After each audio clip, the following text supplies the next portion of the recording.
साल के अपने कार्यकाल में भारतीय जनता पार्टी ने, मोदी साहब ने जो वादे किए थे, जो उम्मीदों के पुल बांधे थे, लोगों के साथ जो कमिटमेंट किया था अनेक मुद्दों पर, उन लगभग सभी मुद्दों पर सरकार जनता की उम्मीदों पर खरा नहीं उतर सकी है। लोगों को निराशा हाथ लगी है और मैं समझता हूं कि जनता अपने आप को कहीं ना कहीं ठगा हुआ महसूस करती है।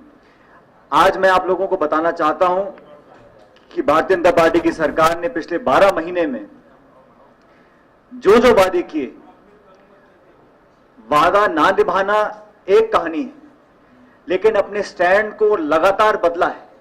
कितने यू टर्न्स लिए हैं, किस क्षेत्र में कहां कमियां हैं, मैं संक्षिप्त में आपको बताऊंगा।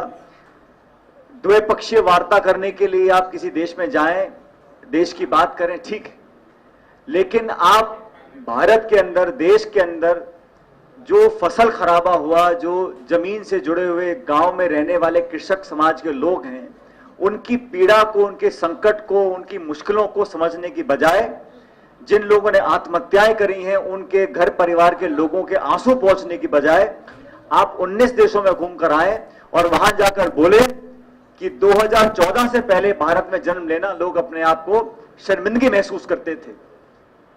क्या वो 6 साल भी इसमें इंक्लूडेड हैं जहां वाजपेयी जी प्रधानमंत्री थे? हम जाकर लोगों को सिर्फ हकीकत बयान कर रहे हैं। आज आरोप लगाने का समय नहीं है, 12 महीने का समय काफी समय होता है और इन 12 महीने में कृषि को जिस प्रकार से इग्नोर किया गया है, 12 महीने में चना हो, धान हो, गेहूं हो, कपास हो, जो मिनिमम न्यूनतम मूल्य होता है उसमें वृद्धि करी है 50 रुपए की, 75 रुपए की, 25 रुपए की। एमएसपी बढ़ाया नहीं गया। ऑर्डर दिया गया दिल्ली से राज्य सरकारों को कि आप बोनस नहीं दे सकते हैं। यूरिया और फर्टिलाइजर की भारी किल्लत हुई। किसान यूरिया का कट्टा लेने के लिए लाइन में लगे तो लाठीचार्ज हुआ। यूरिया फर्टिलाइजर मिलता नहीं। डीजल पेट्रोल के दाम एक साल में 8 बार आपने बढ़ा दिए। सब्सिडी वापस ले ली, बोनस दिया नहीं, एमएसपी बढ़ाया नहीं। उसके बाद बारिश हुई, ओलावृष्टि हुई और फसल तबाह हुई उत्तर भारत में। उस तबाही के बाद ना तो मुआवजा दिया गया, ना लोगों के लिए ऋण माफी की योजना बनाई गई। और जब विपक्ष में भाजपा थी तो तमाम तरह के वादे किए और मैं आपको लिख कर दूंगा। मोदी साहब ने पठानकोट में चुनावी रैली के अंदर एक घोषणा करी थी कि किसान की जो लागत होती है, बिजली की, डीजल की, खाद की, पानी की, उस लागत पर 50% का मुनाफा भारतीय जनता पार्टी किसान को सुनिश्चित कराएगी। 50% profit will ensure on top of the input cost. घोषणा पत्र में लिखा है, मोदी जी ने पठानकोट में इस बात को कहा और भाजपा की सरकार ने कोर्ट में एफिडेविट दिया कि 50% का मुनाफा किसान को देना असंभव है। पूरा देश जानता है कि छोटे गरीब किसान की जमीन हड़पने का जो एक काम कर रहे हैं उसमें हमको एकजुट होकर काम करना पड़ेगा। तो एग्रेरियन क्राइसिस, किसान आत्महत्या कर रहे हैं, बिजली पानी मिलती नहीं, डीजल महंगा हो गया, यूरिया की किल्लत है, फसल का खराबा हुआ और उसके ऊपर से आपने एक राक्षस रूपी सरकार बनकर जमीन हड़पने के लिए लोगों को छूट दी है। इसका विरोध कांग्रेस पार्टी कर रही है, पूरा देश कर रहा है। कृषि दर जो लगभग 4.25% थी पिछले साल, वो लगभग 1% हो गई है। तो जो ग्रोथ की बात हम करते हैं, 4.7% एग्रीकल्चरल ग्रोथ थी पहले। एक साल में जब सरकार काबिज हुई है भाजपा की, वो एग्रीकल्चरल ग्रोथ 1% रह गई है। किसान को हर तरह से मारा जा रहा है। स्वामीनाथन रिपोर्ट लागू नहीं करी गई है और हम लोगों को लगता है कि ये इसलिए किया जा रहा है कि सरकार में किसान की बात समझने वाला, किसान की बात बोलने वाला एक भी ऐसा व्यक्ति नहीं है। ये सरकार ओवर सेंट्रलाइज्ड है। सारा शासन, पूरा तंत्र, पूरी ताकत एक व्यक्ति के पास केंद्रित है। सारे मंत्री अपने आप को असहाय महसूस करते हैं।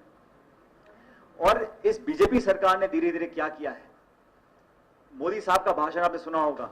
उन्होंने कहा नरेगा एक फेल्ड स्कीम है, लेकिन मेरे में इतनी राजनीतिक चतुराई है कि मैं इसको बंद नहीं करूंगा। वो कटाक्ष कर रहे थे, लेकिन जनता के, गरीब लोगों के जीवन के साथ खिलवाड़ कर रहे थे और ये कहा ये नरेगा बिल्कुल फ्लॉप कार्यक्रम है, लेकिन मैं इसको बंद नहीं करूंगा। हकीकत ये साथियों, अलग अलग राज्यों में क्रमवार तरीके से नरेगा को मारा जा रहा है, लोगों को पैसा दिया नहीं जा रहा। उसके ऊपर से जहां तक पारदर्शिता की बात है, इस सरकार ने आज तक ना तो सीबीसी अपॉइंट किया है, ना लोकपाल अपॉइंट किया है, ना सीआईसी अपॉइंट किया है, ना इंफॉर्मेशन कमिश्नर है, ना विजिलेंस कमिश्नर है, ना लोकपाल है।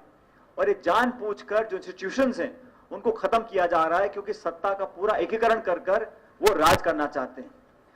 और पिछले बजट के अंदर आप देखिए लगभग 67,000 करोड़ रुपए की कटौती करी गई है।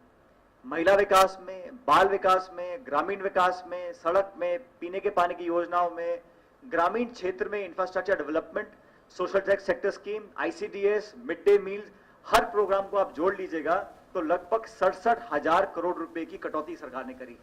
स्वच्छ भारत, मैं आपको आंकड़ा दूंगा, स्वच्छ भारत का एक बहुत बड़ा प्रचार किया गया और उनके खुद के बजट में स्वच्छ भारत के लिए तमाम बड़ी कटौती की गई है।